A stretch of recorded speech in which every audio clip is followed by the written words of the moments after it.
si na den, kdy mělo dojít k tomu hlavnímu, proč jsme se všichni soutěže účastnili. A sice měli jsme zažít simulovaný let raketoplánu. Byly nám rozděleny funkce a dostali jsme instrukce, kdo má co dělat.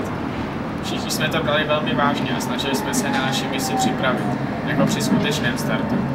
No a potom to přišlo. Usedli jsme na svá místa a byly provedeny přípravy před startem. Poté jsem začal do mikrofonu odpočítávat. 10, 9, 8. Ještě nikdy jsem necítil takové napětí jako tehdy. Poté se zažehly motory a já jsem řekl větu. Zero and lift off of the shuttle Amicitia.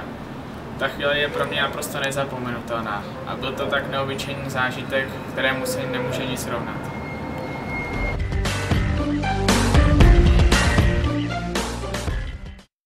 Taký môj najsilnejší zážitok z expedície Mars bol asi samotný odchod z Prahy s Martinom na konci týždňa, pretože samozrejme celý týždeň bol úplne úžasný, ale až pri odchode som si nejak uvedomila, čo mi ten úžasný týždeň dal, ako strašne mi tí ľudia budú chýbať a čo všetko som vďaka expedícii Mars zažila.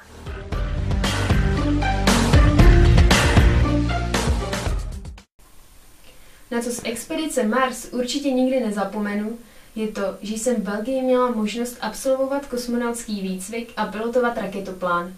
Také jsem měla poprvé příležitost seznámit se nejen s českými, ale i slovenskými účastníky.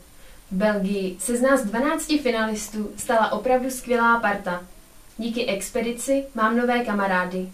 Jsou to lidé, se kterými mám společné zážitky a na které se mohu opravdu spolehnout.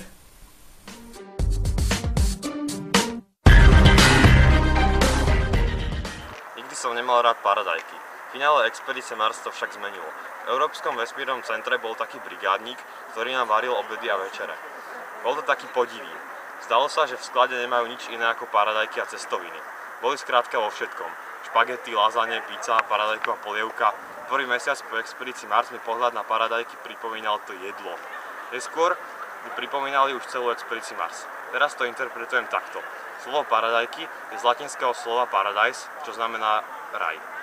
Naozaj v Európskom vesmírnom centre som sa cítil ako v raji. Myslím, že nie len ja. Ak to ten belgický podivín vedel, je to dôvod, prečo nás stále krmil paradajkami. Už ďalej nemám problém s chuťou zahryznúť do paradajky.